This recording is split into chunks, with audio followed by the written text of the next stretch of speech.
When I think about how it all began, I always go back to that small house at the end of Laurel Creek Drive, in a quiet neighborhood on the outskirts of San Antonio, Texas. From the street, it looked cozy. Inside, it was a minefield. There were 4 of us: my parents, my older sister, and me. The house had 2 bedrooms and a hallway that doubled as a storage space where old boxes piled up. My room was the smallest. I called it my refuge, even when the ceiling leaked during summer storms. I worked at a drive-thru on Bandera Road. It was tiring, but it paid for my own things and, every now and then, new strings for my guitar. My parents thought it was just a phase. Until you go to college, they'd say, as if all my plans were temporary. But the problem wasn't what I did. It was who I was inside that house. My sister, the favorite, had always been the center of everything. Any choice she made became a priority. My parents treated her as if she were still 10 years old, even after she started working and going out almost every night. I was the independent daughter, the one who never caused trouble. In truth, that just meant no one noticed when I needed something. I remember one specific night in early February. I got home from work around 10 and heard voices coming from the kitchen, the sound of the pressure cooker. I stepped in quietly, trying to read the mood. My sister was gesturing wildly, her voice rising. "He has to come here, Mom. I can't do this alone." My father sat with his arms crossed. My mother looked at me with that half-apologetic, half-warning smile. No one explained anything, and I didn't ask. But that night, something shifted in the air. A tension. In the days that followed, the whispers began, the closed doors. I pretended not to notice. I played guitar in my room, recorded the songs I wrote, and told myself that I could protect myself from whatever was coming. 2 days after that tense evening, my sister called me into the kitchen to talk. Her hair was pulled up in a messy bun, her hands restless on the table. I was still holding a glass of juice when she blurted, "I'm pregnant." For a second, I thought I'd misheard her. My mother stood near the stove, stirring sauce, pretending not to listen, but the way the spoon trembled gave her away. My father only looked up from his newspaper and said, in a tone that was half surprise, half relief, "Well, then we'll need to get organized." Organized. That word echoed in my head all night. In the days that followed, the house turned into an improvised planning zone. Conversations were heavy with guilt and justification. It's the right thing to do. The baby needs a stable home. The father has to be present. That's when his name started showing up too often. Her boyfriend. The guy I'd only seen 2 or 3 times. He didn't live in town. He worked construction in a nearby city and, according to my sister, was looking for a better place. Suddenly, everyone was talking about helping him get settled. That same week, I heard my mother say, "The guest room would be too small for 2 and the baby will need space." I understood before she even finished the sentence. The guest room was mine. The following Sunday, over lunch, their intentions became explicit. The table was full. My father started slowly, poking at his food with a fork. "You're 18 now, sweetheart. It's a good time to start your adult life, don't you think?" The words were too sweet, and that's why they hurt more. I looked at my sister. She didn't say a thing, but her expression was firm, almost impatient, like she was hoping I'd just agree. "You mean, you want me to move out?" I asked, trying to keep my voice steady. My mother took a deep breath and answered, "No one's kicking you out, honey. But we have to think about the baby. The house is small, and your sister will need help." Help. Always that word. Always carrying the same disguised weight. In the days that followed, the atmosphere became unbearable. They spoke in low voices, planned doctor visits, made shopping lists. One night, I tried talking to my sister. She was on the couch, wrapped in a blanket, watching some random show. "Do you really think it's fair that I leave?" I asked. She took a while to answer. "It's not about fairness, it's about necessity. You'll be fine. You always figure things out." That "you always figure things out" hit me like a punch. I didn't want to figure things out. I wanted someone just once to fight to keep me close. The next day, I put my guitar away in the closet. I didn't touch it. The notice came one afternoon in March. My mother called me into the living room, where my father was already sitting in his armchair, looking like he'd rehearsed his speech more than once. The TV was on at low volume, playing some random news, and for a second I thought maybe it was just another talk about my future, one of those that end with, "Think about it carefully." But it wasn't. "We decided it would be better if you looked for your own place," he said flatly. My mother added, "It's not that we want you to leave, it's just, the house is getting crowded and the baby's coming soon." I stood there, trying to understand if they were serious. None of them looked at me. They talked to me like they were solving a logistical issue, as if I were an extra chair in the room. My throat went dry. I asked where exactly they thought I'd go. My father shrugged. "You could stay with your grandparents for a while, or share a place with a friend. You're responsible. You'll know how to manage." That "you'll know how to manage" was the final blow. It was their way of saying that it was my fault for not having anywhere else to go. That night, I didn't sleep. I sat on my bed, staring at the cracked ceiling. At 2 in the morning, I started packing my things. The room felt smaller as I put everything away. My guitar, my notebook, the box of old photos. Nothing fit right in the suitcase. My sister stood at the door, arms crossed over her already rounded belly. She said nothing, just watched, and that was worse than any word. Before leaving, I passed through the living room. My parents were asleep on the couch. For a moment, I thought about leaving a note, but I didn't. I wanted them to notice the empty room on their own. The taxi was late. I sat on the curb with my suitcase between my knees, waiting. When the car's headlights appeared at the end of the street, I felt a weight in my chest that had no name. The ride to my grandparents' house took just over 40 minutes. The driver tried to make small talk, but I only answered with one-word replies. When we arrived, my grandfather was already awake. He had chronic insomnia and spent nights listening to the radio in the backyard. He opened the gate without asking anything, looked me over, realized I was alone, and simply said, "Come in, girl. We'll talk later." In that moment, something inside me collapsed. I lay down on the living room couch, still wearing my clothes and shoes. For the first time in my life, I realized I no longer had a home, just a place to sleep. Update 1. The first few weeks were a blur. My grandparents were kind but uncomfortable with the situation. Their house had its own rules, long silences, and a rhythm that felt almost ceremonial. I woke before sunrise, helped my grandmother in the kitchen, and tried not to take up too much space. My grandfather rarely talked about my parents, but sometimes, while slicing bread, he'd mutter phrases like, "A child who forgets where they came from ends up lost on the way." I pretended it wasn't directed at me. At night, I'd take out my guitar and play softly, almost without sound. I played so I wouldn't think. It was around that time that I received the letter. A white envelope, no return address, but the handwriting was unmistakable. My sister's name, written in the corner. The letter was short, written with a blue pen on a piece of notebook paper ripped out in a hurry. The envelope had no sender, only my full name written with the same careful handwriting she used on birthday cards when we were kids. I sat on my grandparents' couch, my hair still damp from the shower, staring at the folded paper. I opened it slowly, almost expecting the contents to explode. You know I never wanted it to be this way. The problem was never you. It was him. I just needed to be sure he'd stay with me. The words came in sequence, trying to sound like justifications, but they read like excuses.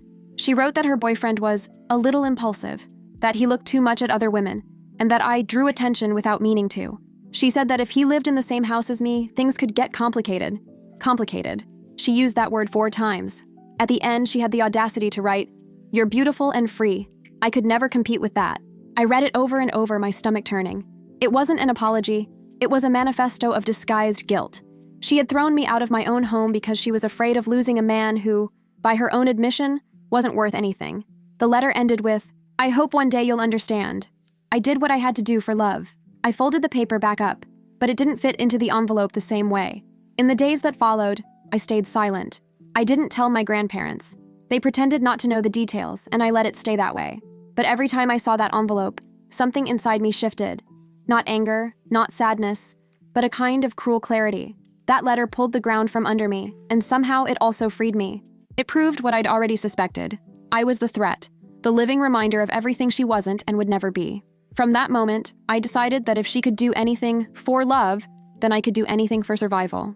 I started looking for gigs in small bars, messaged old friends, and played my guitar until my fingers hurt. It was the beginning of a new life, and, for the first time, it would be entirely mine. The months that followed became a blur of swapped shifts, crowded buses, and cold dinners. I shared a room with a coworker in an old building near downtown San Antonio. Thin walls, a constant smell of cigarettes, and a window that never quite closed. A temporary corner, fought for and earned. I worked mornings in a convenience store and played guitar at night in bars that seemed to survive on cheap beer. Sometimes the owner would pay me $20 and a warm beer. Late at night, I walked home, body aching, fingers raw from the strings, guitar slung over my shoulder. On the way, I talked to myself, rehearsing what I'd say if my family ever tried to reach out again. "I don't need you. I'm fine. I learned on my own." But deep down, I knew none of those lines carried the weight I wanted them to. There were nights when the emptiness felt so heavy that I'd sit on the bathroom floor and cry. I cried because no one remembered I existed. But there were also small, almost invisible moments that kept me standing. The first time a stranger came up to me after a show and said, "That song sounded like it was written for me." The day I managed to pay rent without asking for an advance. The morning I bought a new set of strings and realized I no longer had to choose between playing and eating. I started performing in better places. Small music venues, local festivals, independent events. Nothing big, but enough for my name to start showing up on printed posters. I kept every single one of them, like proof of existence. One night, a local producer approached me. He said he liked my raw sound. no makeup. He mentioned a project involving a soundtrack for an independent film. I didn't believe him at first. It sounded like bar talk. But he called me a few days later. The offer was small, the payment modest, but there was something in it, a promise, to be truly heard. It was the first time in years that someone looked at me without seeing a burden or a threat, just an artist trying to survive. The official invitation came by email. The subject line was short: Soundtrack for Independent Project, Pittsburgh. I opened it, thinking it was spam, but it was real. The same producer I'd met at the bar wrote directly, "We need someone authentic. If you're still playing, come audition. We can't cover flights, but the advance should help. Pittsburgh." It sounded far away, almost like another country. I gathered my savings and left 2 days later. I took a bus to the address he'd given me, a small recording studio hidden between a bakery and a tire shop. The producer greeted me with a handshake and said, "We're not looking for perfection here, just truth." I recorded 3 songs back to back, no rehearsal, voice, guitar, and nerves. When I finished, he didn't say anything, just nodded slowly, then finally said, "That's it." We signed a small contract, almost symbolic, with an advance that barely covered 1 month's rent. With the first payment, I rented a tiny studio apartment in the east part of the city, shared with 2 other musicians. That's where I recorded my first official tracks. On the days when I missed home, and I did even after everything, I reread my sister's letter, not out of nostalgia, but as a reminder of where I'd come from. Update 2. The phone rang on a Saturday morning, a little after 9. Unknown number. I answered, thinking it might be something from the studio, maybe the producer. It was my mother. She said she was happy for me, that she'd heard good news about my work. And then came the part that made my stomach twist. "We need to talk. It's important." She said they were in Pittsburgh, that they knew where I lived, and before I could even respond, she added, "We're downstairs." It took me a few seconds to believe it. I looked out the narrow studio window and saw a car parked on the street, an old silver sedan, the same model my dad used to drive before I left home. I went down slowly, heart pounding. When I opened the gate, there they were. My parents side by side in plain clothes with that practiced look people wear when they're trying to seem calm.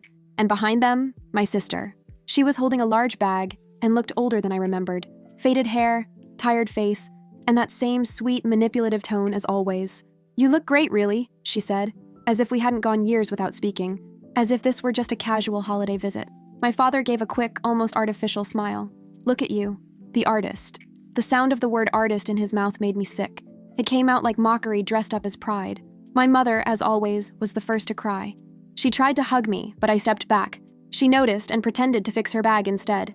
"We don't want to intrude," she said. "Just to talk." I let them in.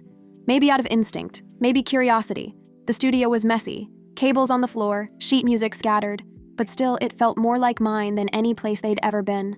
They sat on the small couch. I stayed standing in front of them, arms crossed. No one knew how to start. It was my sister who finally broke the silence. "I know I don't deserve to be here," she said. "But things have changed." She talked about her business, about her son, about how her boyfriend had left her a long time ago.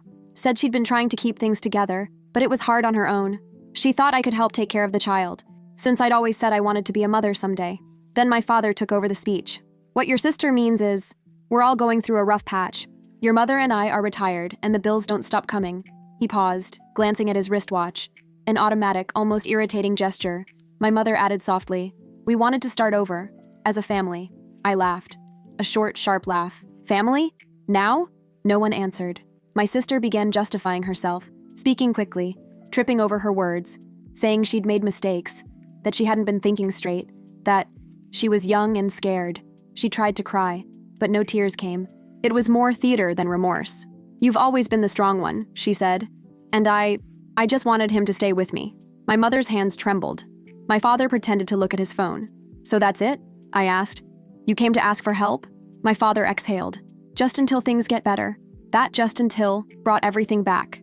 The suitcase on the curb, the midnight silence, the late taxi, my grandfather's gate. I looked at them and felt something strange.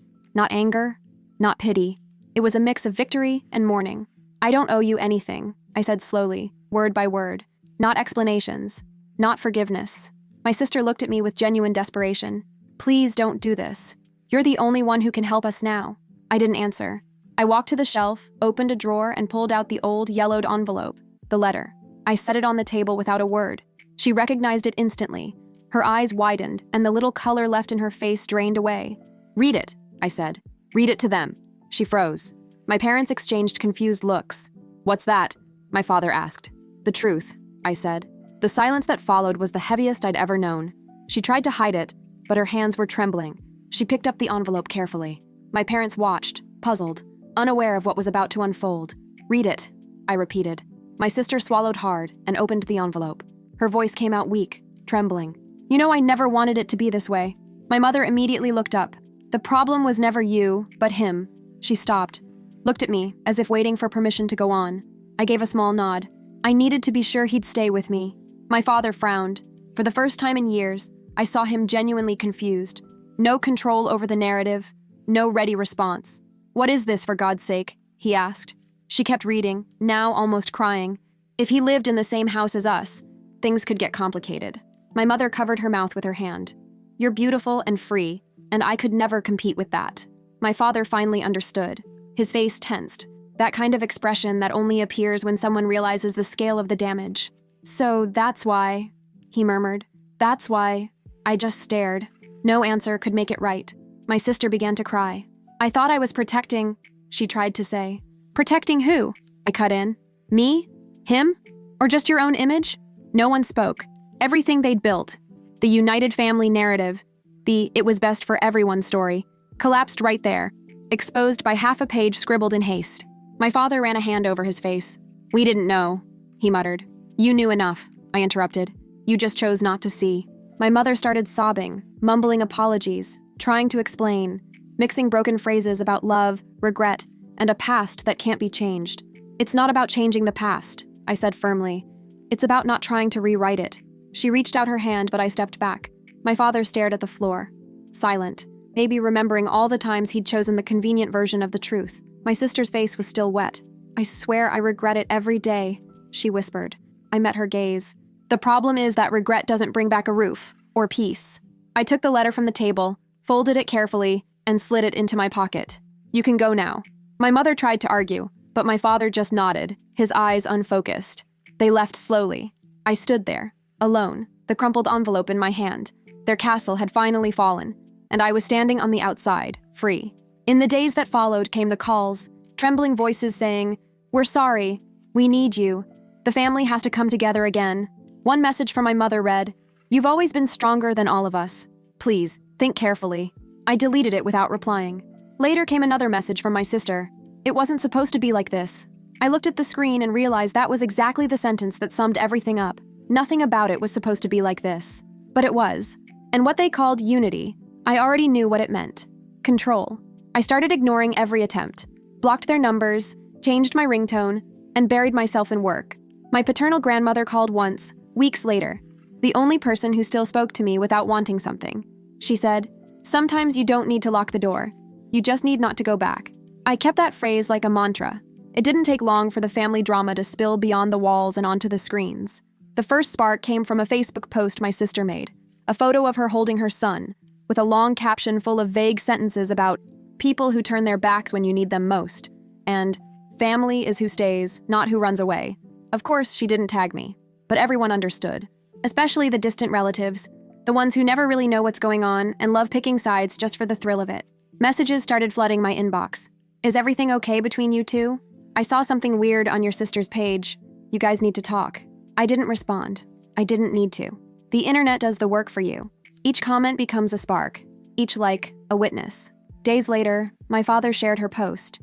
He wrote something about mistakes that hurt but can be healed with love. My mother commented with a broken heart emoji, and the rest of the family, uncles, cousins, neighbors, dove right into the spectacle.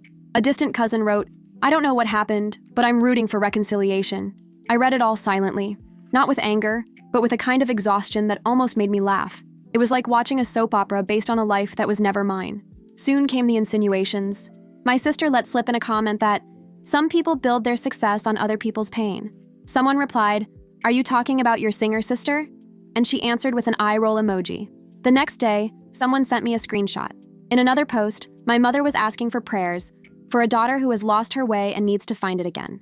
It was as if I'd become a character in a reality show I never agreed to be part of. At first, I thought about deleting my accounts, but then I realized silence would be more effective.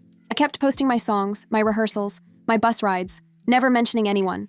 I let them talk, and they did, until they got tired. The public moves on fast. When there's no reaction, drama loses oxygen. The likes dwindled, the comments faded, and suddenly the story was too old to matter. A few days later, my phone kept vibrating until I finally answered. I thought it might be something urgent from school. It was my mother. Her voice was trembling. Different this time, unpolished, unpracticed, just tired. "She's gone," she said without preamble. "Who?" "Your sister." I hesitated. "What do you mean, gone?" "She met a man, a foreigner. They left together in another country. She left the little girl here." For a few seconds I stayed silent, processing every word. "She left her daughter?" I asked, just to be sure I'd heard right. My mother began to cry. She said she couldn't take care of the granddaughter alone, that my father's health was getting worse, that the money barely covered rent. "You're the only one who can help, sweetheart. The child needs stability." That line made me laugh. Stability? Me? After everything you did? She tried to justify it. Said things change, time heals, that we're family. But this time, the old speech didn't stick. "I'm sorry for the girl, Mom," I said, "but I'm not coming back." Silence. Then a sob. "She asks about you, you know?" My mother insisted. "She looks at old photos and asks why her aunt doesn't visit." My chest tightened, but I didn't answer. I knew what they were doing. The same trick as always, only now they were using a child instead of guilt. In the days that followed, the messages started coming. Short videos, photos, voice recordings, the girl saying, "Auntie, come see me. Grandma says you're coming to take care of me." I listened and closed my eyes. I didn't cry, but my chest ached. It was unfair to place the weight of her mother's abandonment on me. But unfairness had always been my family's native language. My father stepped in soon after, with his usual tone of authority. "This can't go on, daughter. I'm sick. The girl needs someone. You can finish college later." I was in the middle of an assignment for my harmony class when he said that. I took a deep breath. "I'm not dropping out of college, Dad." He let out a dry, bitter laugh. "Music school? That's not a future, it's a hobby.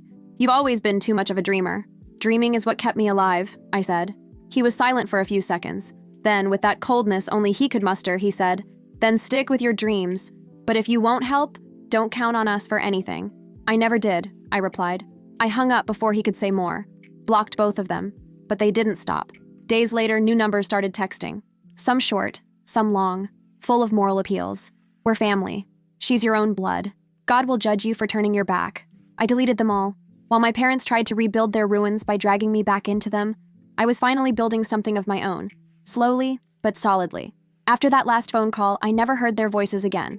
No more messages, no strange numbers. Just silence. The kind of silence that used to scare me, but now felt like proof that the cycle had finally ended. College became routine, and my relationship with Daniel grew quietly, without pressure or demands. Sometimes, between classes, friends would send me screenshots of my mother's new posts, Bible quotes, laments about children who drift away, passive-aggressive messages about forgiveness. But none of it got to me anymore. The last news I heard came by chance, months later. A distant cousin mentioned that my sister was still abroad, and that the child was still with my parents. He said they rarely left the house now and had fallen out with half the family. Predictable. I listened silently, thanked him for the update, and changed the subject. I'd learned that not everything needs an answer. Sometimes the greatest sign of healing is simply not reacting.